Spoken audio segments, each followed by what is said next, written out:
Hello students, shall I continue with the class? Hello? Yes, ma'am. Yes, ma'am. Okay, fine. So we were discussing about the confession statement. So if it is a confession by if during the interrogation of the police, if that lady has confessed that she has committed the murder of her father, then before the magistrate she cannot be compelled to admit the guilt only on the basis of FIR copy. So this is the thing. If it is a this in the FIR, if the victim is going to tell anything or if the complainant is going to tell anything, then that can be used as a this point against the complainant by the defense lawyer can use it as a base for cross examination. But if it is accused, then it cannot be used against the accused as a base for cross-examination or a contradictory or corroborative evidence if it is affected by section 25 of Indian Evidence Act. The next is FIR can be used in a dying declaration under section 32 clause 1 of Indian Evidence Act. I'll just tell you about this India 32 of Indian Evidence Act. Indian Evidence Act section 32 speaks about the dying declaration, students. What do you know about dying declaration? Any students, please, will you please tell me what is dying declaration? Generally, not as per law, generally. If the victim has suffered injuries which would result into death, then the victim on her deathbed, she gives some information to the police. So that whether it can be considered as a FIR, first information report? Yes, ma'am. It can be considered as a FIR because that FIR, that sorry, 32 dying declaration, sometimes it will be given in before the medical officers, doctors, or it may be before any friend, any person. The person who is going to die is going to give his last statement or her last statement. I'll give a simple example. There is a lady, same dowry harassment case.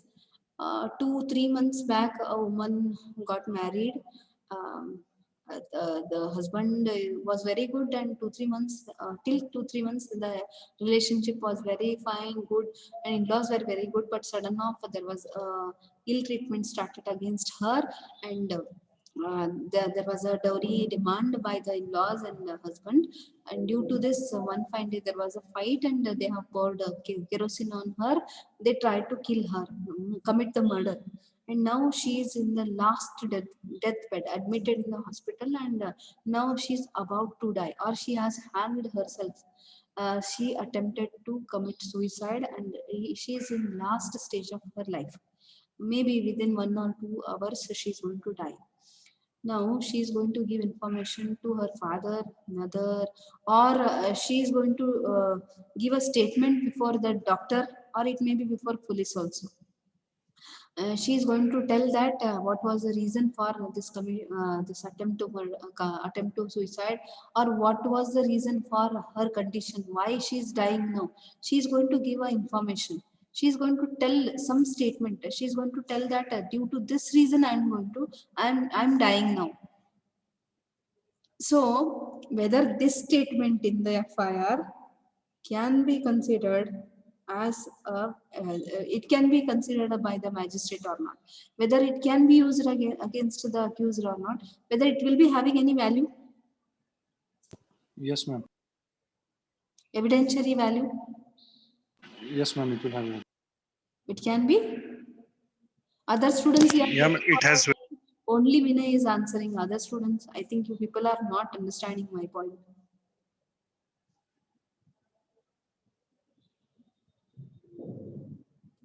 Yes, students, is it audible?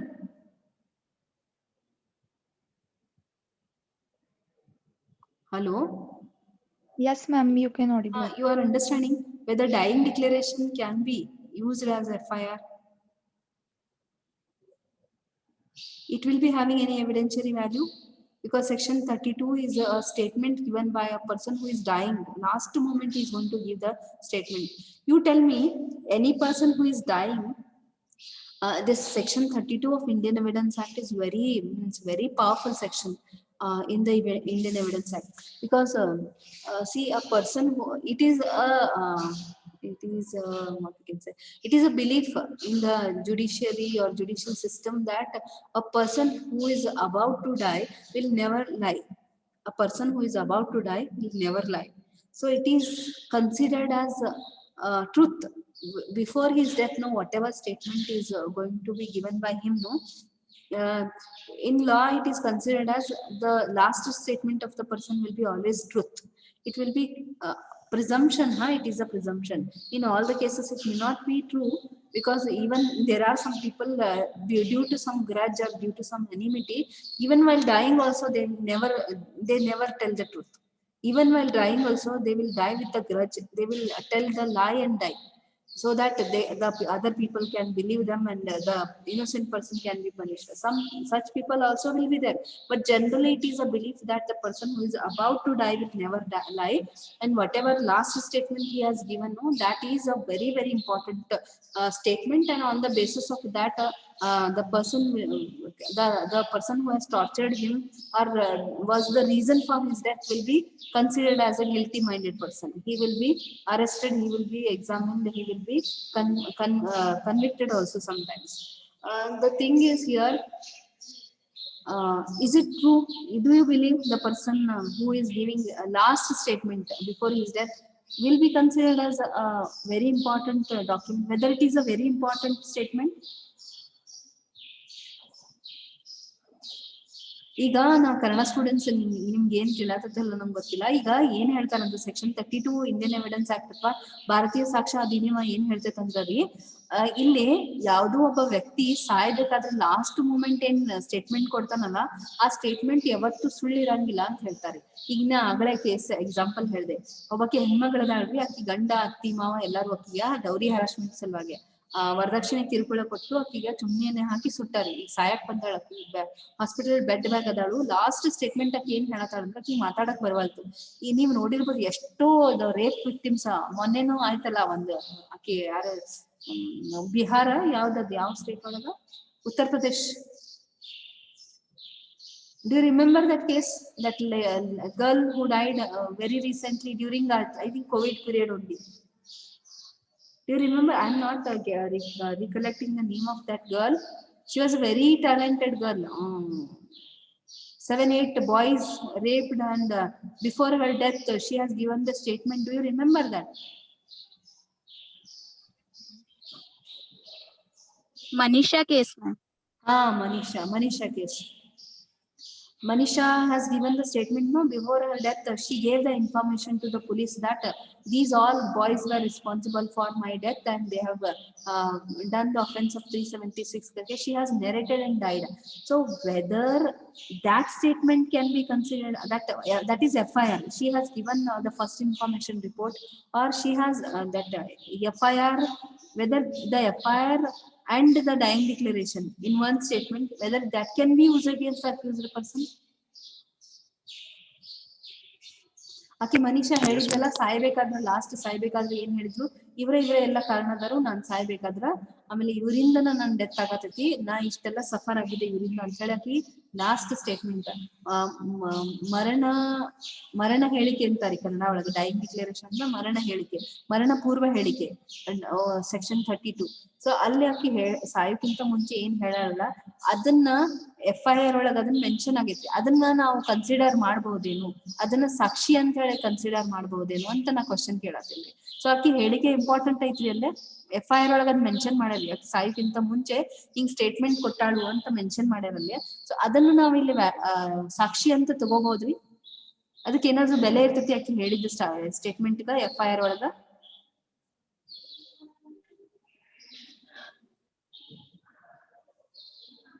Yes, students.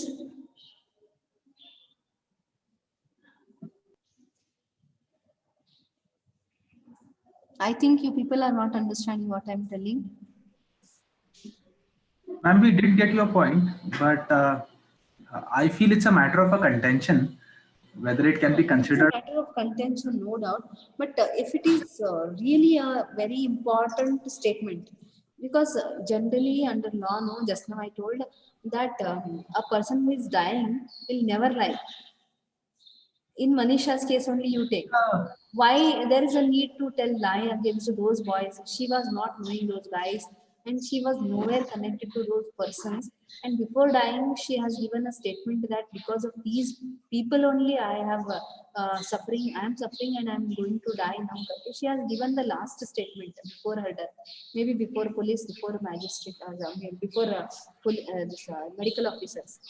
So whether that statement, it is mentioned in the FIR, whether it can be having any evidentiary value, you just tell about the Manisha's case only. So whether it can be considered as an evidentiary value, it is having any evidentiary value now?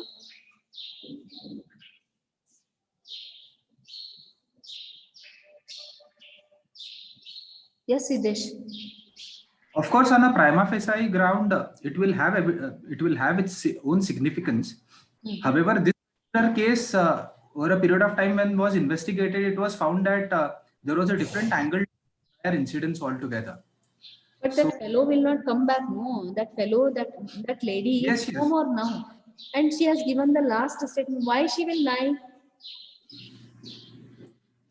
No, see, now it could be the fact that, see, if I have to draw a parallel with this, as far as this particular incident is concerned, since the act is very heinous, whatever the statement that lady is giving are definitely significant, because why would she name someone else as an individual that who has molested her?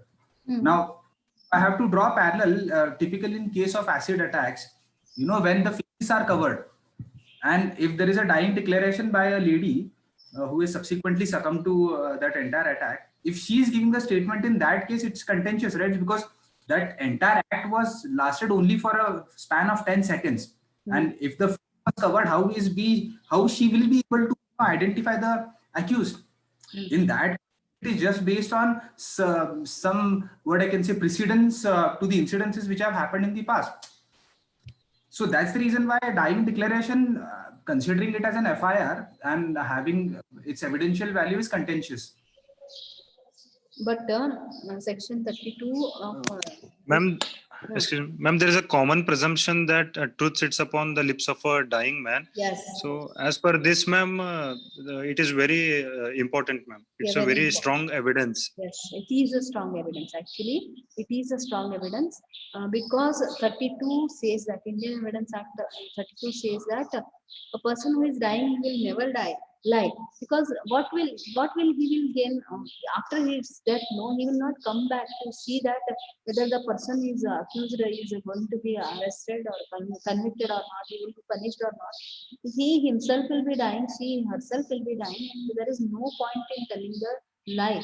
So court presumes, actually court always believes the person's last statement, and if in the FIR if anything about the dying declaration is mentioned, then it is considered as a very important evidence. If that FIR content or content of that FIR will be considered as a very important piece of in this evidence. It is going to help with the investigation. It is going to help with the police. It is going to help the magistrate to come to the conclusion, because magistrate is also will be under the impression that that fellow who is dying will never lie, and on the basis of that that burden can be shifted on the accused. But it doesn't mean that just by shifting the burden on the accused, he will not be given any chance to disprove it. He will be given a chance to disprove his statement or that allegation. See, if Manisha has told that these all guys have committed 376 offense against her, but if she is going to give last statement in FIR, no, dying declaration, then also those accused are having the right to disprove themselves. The defense lawyer will take the chance, he will be given a chance to disprove the case. That I'm not questioning about that. What I am telling here is, if in the FIR any mention is there about the dying declaration of any person who was a victim of the case, then his or her statement will be definitely taken into consideration. Even Sushant Singh's case, before his death, no, whatever he has stated, That's why it has become a sensational case. Media, Facebook, everywhere we have seen it is still pending. Riya Chakravarti's this what you can say friendship with him and the later stages, everything. The thing is, last statement which he has given before the death, whom he had called, whom he tried to approach, those things are very important, because why he wanted to approach those persons before committing suicide or before that so-called murder, I don't know what it is exactly. So before that incident, no, what he did is very important. That's why in FIR, if anything is mentioned about this, no, then that incident becomes a very important thing that will be considered as having evidentiary value. So if FIR is connected with the dying declaration, then definitely it is very, very important, and that FIR becomes a very, very important document for the magistrate. Hope you understood, students. FIR and section 130, section 32, both are connecting with each other here, and if it is connected with 32, FIR is connected with 32 of Indian Evidence Act, then definitely it is very important document for the police, for the magistrate also. Hope you understood, students. Clear? Yes, ma'am. Yes, ma'am. You are getting what I am telling? Any doubts? Yes, ma'am. ಒಬ್ಬ ವ್ಯಕ್ತಿ ಸಾಯೋಕ್ಕಿಂತ ಮುಂಚೆ ಏನ್ statement ಕೊಟ್ಟಿರ್ತಾನ್ರಿ, ಮರಣ ಪೂರ್ವ ಹೇಳಿಕೆ section 32 ಮತ್ತ FIR ಎರಡು connect ಆಗಿದ್ವು ಅಂತಂದ್ರ, ಆ FIR ಒಳಗ 32 ಬಗ್ಗೆ ಎಲ್ಲಾರು ಮೆನ್ಷನ್ ಮಾಡಿತ್ತು ಅಂತಂದ್ರ ಆ FIR ಬಹಳ ಇಂಪಾರ್ಟೆಂಟ್ ಆಗ್ತೈತಿ. ಅದ್ರೊಳಗೆ ಏನ್ 32 ಬಗ್ಗೆ ಏನ್ ಮೆನ್ಷನ್ ಮಾಡಿರ್ತಾರ ಆ ಪಾರ್ಟ್ ಅನ್ನ ಅವರು ಸಾಕ್ಷಿ ಅಂತ ತಗೋಬಹುದ್ರಿ. ಅದನ್ನ ಅದ್ರ ಬೇಸ್ ಮ್ಯಾಗ ಅವ್ರ ಕೇಸನ್ನ ನಡೆಸಬಹುದು ಅಂತ ಇಲ್ಲಿ ಹೇಳ್ತೈತಿ ಈ point. Hope you people are clear. Okay. Then Ma'am, I had a doubt. Yes. Yeah. So, ma'am, in incidences, One more point is there. I'll cover that and we will discuss it. Sure.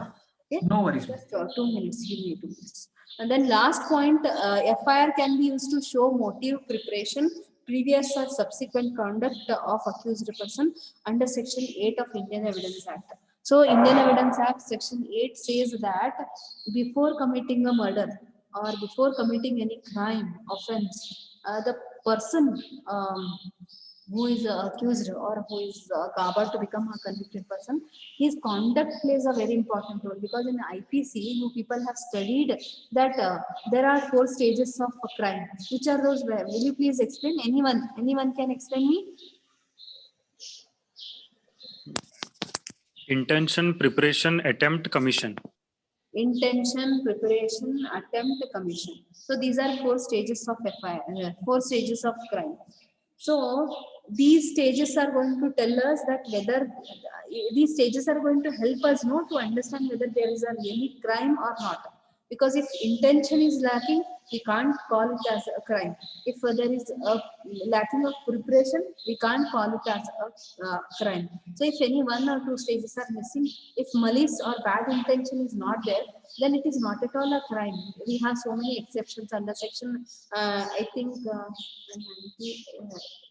76 to 107, no, or 106, I guess. Yes or no? General exceptions. Yes, ma'am, 106. IPC. So if these stages are one stage, if one stage also is missing, then it will be considered as a general exception, that accused will get the chance of acquittal under these general exceptions.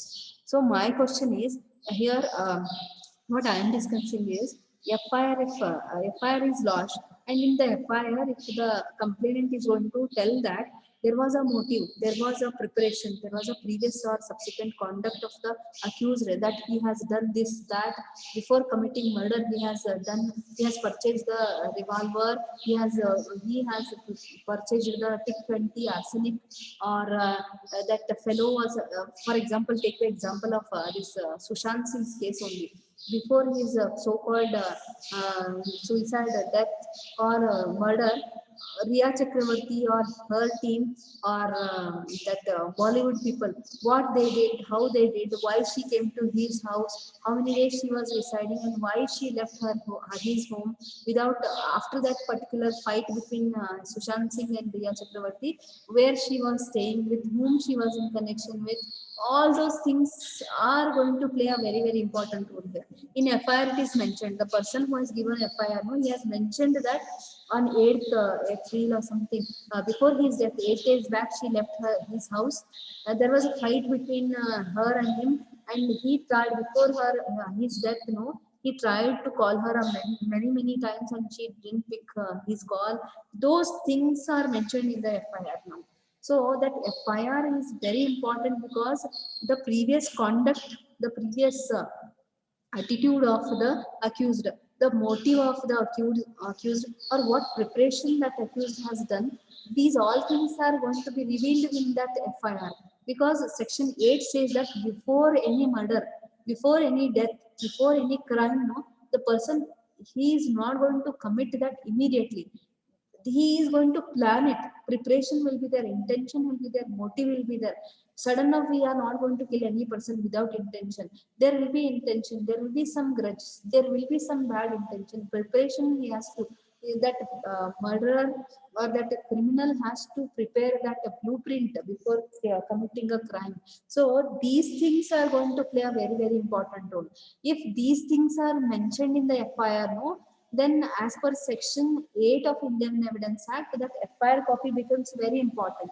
That FIR copy is going to play a very important role, and on the basis of that, magistrate can take action against the accused person. Hope you people are clear with it. Section 8 of Indian Evidence Act, if it is coupled with FIR, then also it is having evidentiary value. It is important piece of evidence. Hope you understood. Otherwise, no. If these points are not there, then FIR is common information, nothing more than that. But if FIR is connected with these, then definitely FIR is an important copy. It is a document, important document. It is a evidence. Hope you people are clear, students. Yes, ma'am. Yes, ma'am. Yes, ma'am. Any doubts are there? Siddesh was asking something. Yes, ma'am. I have two questions. One is related to the dying statement, and the other one is related to Section 8 of Indian Evidence Act. So I'll just ask the first one. Now, in incidences wherein a person has been stabbed, and people, those who stabbed him, their faces were covered, and subsequently the person succumbs. Now, entire process, when he's on the deathbed, he identifies or he claims that such a person is responsible behind this particular attack. Now, why in this particular case, despite the fact that he is not clearly been able to identify people, his statement is considered as valid? Sorry, I'm not getting. I'm not getting the question. Yeah, I'm saying, Simplify it. yeah. So when the person is on a deathbed, Huh. and if he is identifying certain people as responsible for a particular act which has been inflicted on him, Huh. but ultimately, if there are no circumstantial evidences Huh. or evidences which prove that that person is responsible, Huh. this particular, even given this situation, why his statement Huh. on a deathbed is considered as valid? Okay. Huh. So this is your question. Yeah, because it is just based on his presumption, right? That Right. Right. the person who is dying will not lie. Just now I have given the example of Manisha's case, no, 376 offense. She has given the name of some 8 boys of her village. Okay, there, no, those boys, maybe those boys were not present at that moment. As you are telling, if they are not guilty-minded persons, they are not at all having involvement in the crime. Later on, see what I'm telling is, it can be the base for the case. It is that statement of that lady can be the base for the case. It can be used as a weapon against the accused persons. It can be a strong evidence against the accused person. But I have never told that the accused will not be given any chance to disprove it. I told you, no, that if the accused is having any clarifications, if the accused is not involved in the murder, then there is every chance given to him to disprove the case. I'm not telling that only on the basis of FIR or only on the basis of dying declaration that person will be sent behind the bars. He will be held guilty. The accused will be given his own chance to disprove the case. disprove the allegation, disprove the dying declaration.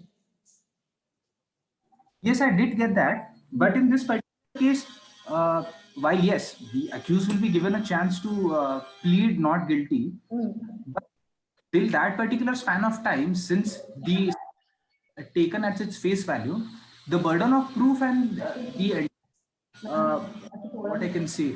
Siddesh, just a minute. Aki class message students forward ಮಾಡಿದ್ದೆ ಮೊನ್ನೆ ಹೇಳಲು Wednesday ತಗೋತೇನೆ ಇವತ್ತು Wednesday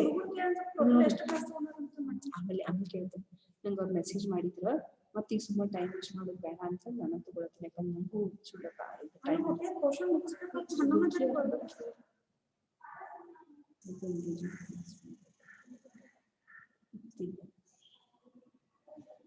ಆಮೇಲೆ ಮಾತಾಡೋದು class ಮಾತಾಡೋದನ್ನ ಹುಡುಗರು ಎಷ್ಟು ಕ್ಲಾಸಿಗೆ ಕೇಳಿದ್ರೆ ಸರ್ ಹೇಳ್ಬೋದು ಅಂತ ಕ್ವಶನ್ ಮುಂದ್ರೊಳಗೆ ಮುಗಿಸ್ಬೇಕು ಮೆಸೇಜ್ ಮಾಡಿ ವೆನ್ಸ್ಡೇ ಕ್ಲಿಯರ್ ಮಾಡ್ತಾರೆ ಮೊದಲ ಅಷ್ಟೇ ಸಿಲೆಬಸ್ ಹುಡುಗರು ಏನು ಹೋಗ್ತಾರೆ ಇದು ಸ್ಟಾರ್ಟ್ ಆಯ್ತು ಬರತ್ತೆ ಪಿಸಿ ಸ್ಟಾರ್ಟ್ ಆಯ್ತು ಆಗಿದೆ ಇವತ್ತು ಬರಕತ್ತೀನಿ Siddesh sorry for the interruption. Actually, see here, what I am telling is the accused will be given his own chance to dispute the case. But that FIR card dying declaration content will be a serious evidence against him. That I am telling. Okay. Excuse me, ma'am. Can I add a point? Yeah.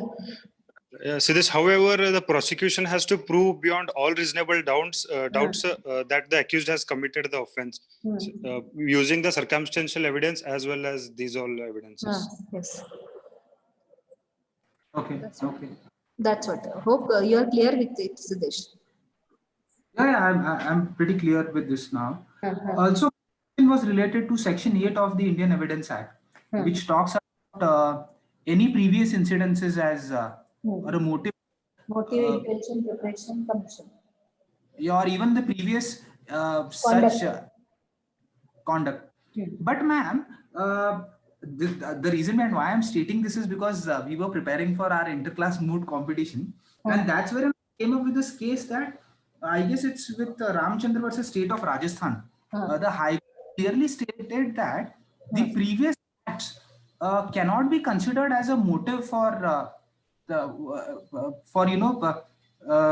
for any particular act as a mens rea. See, for that, no, Siddesh, you have to read the Indian Evidence Act.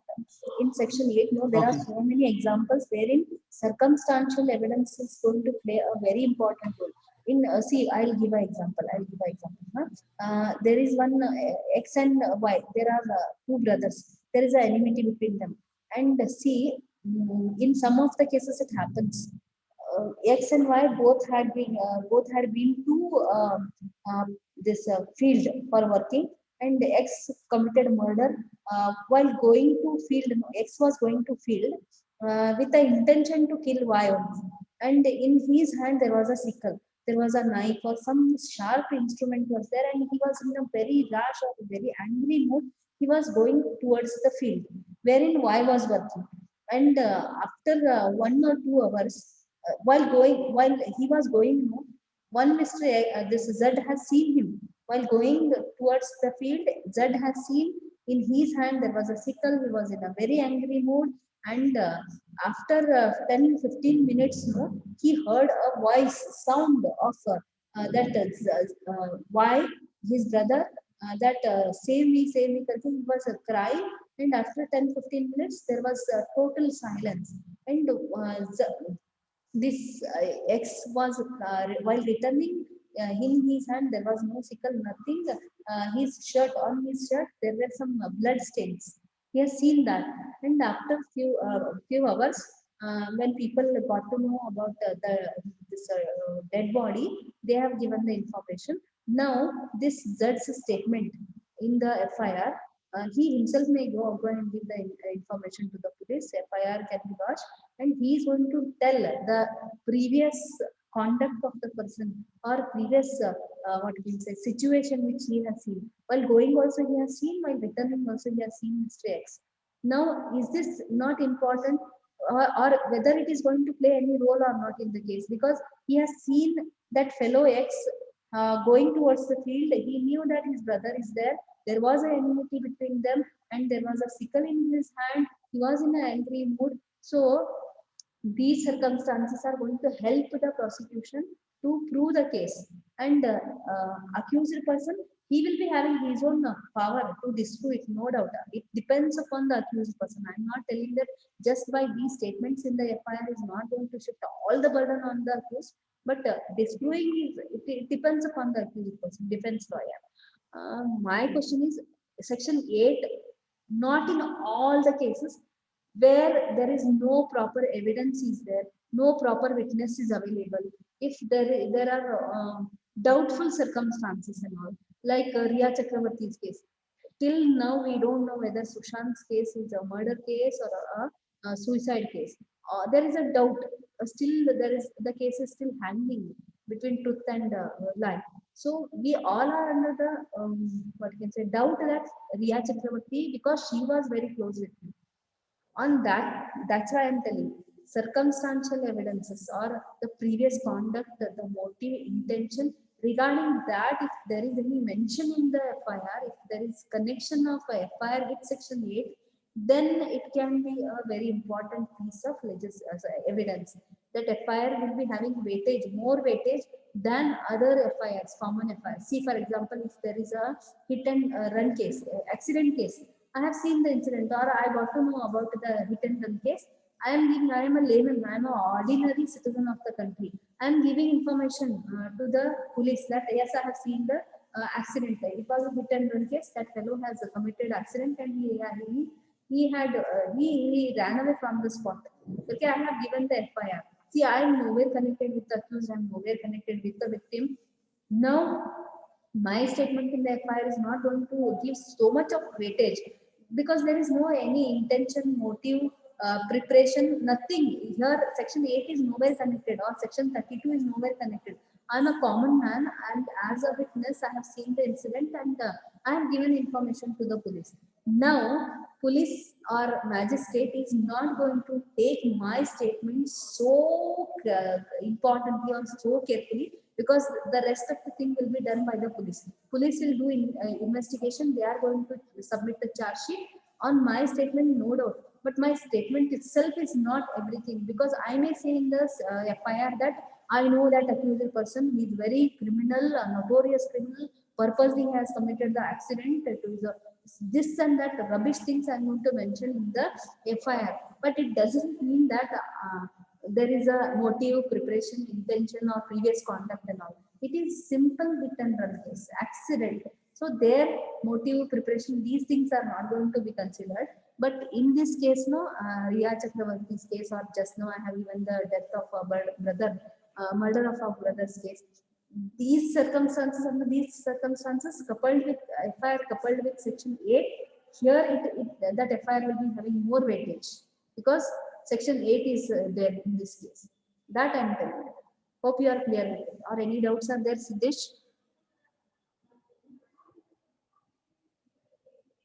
Ma'am, I think Siddesh has left the meeting. See this. He asked the question and he will not be there. Hope you people are clear with it. Tomorrow we'll continue. Okay? Yes, ma'am. Ma'am, I had a doubt. Yeah. Ma'am, previously you asked a question saying that can public prosecutor compel the accused to admit the guilt? As per my knowledge, the public prosecutor does not examine the accused, and only the defense advocate and the judge examines the accused, ma'am. Please comment. Accused person? Yeah, Accused ma'am. will be examined. No, accused will be examined by the public prosecutor. No, cross-examination will be done by public prosecutor only, because it is his duty to prove the case. No. Okay, See, ma'am. first. I heard that only the judge may No. means he makes certain questions and asks the accused. No. Public prosecutor is going to ask the question to accused person, and he has to answer. That will be recorded by the judge. Judge is not going to ask any questions. Always it is public prosecutor who is going to ask the question to the accused person. First, the complainant's evidence will be there. Complainant will be asked. Complainant will be chief examined by the public prosecutor. Means what all documents he has produced, all those things. And after his chief examination, cross will be done by the defense lawyer. And then if any re-examination is there, then it will be done by the public prosecutor. Likewise, the accused will be chief examined by his defense lawyer, cross-examined by the public prosecutor, re-examined by the defense lawyer. It is the stage. Later on, I'll give you the stage of this examination of witnesses. Okay, it is actually connected ma'am. with the Indian Evidence Act. He will be cross-examined by the public prosecutor. Okay, ma'am. Okay. Okay, clear. Hope you people are clear. Thank you. Tomorrow, if possible, I'll schedule the class center. Yes, ma'am. Okay, fine. Thank you, ma'am.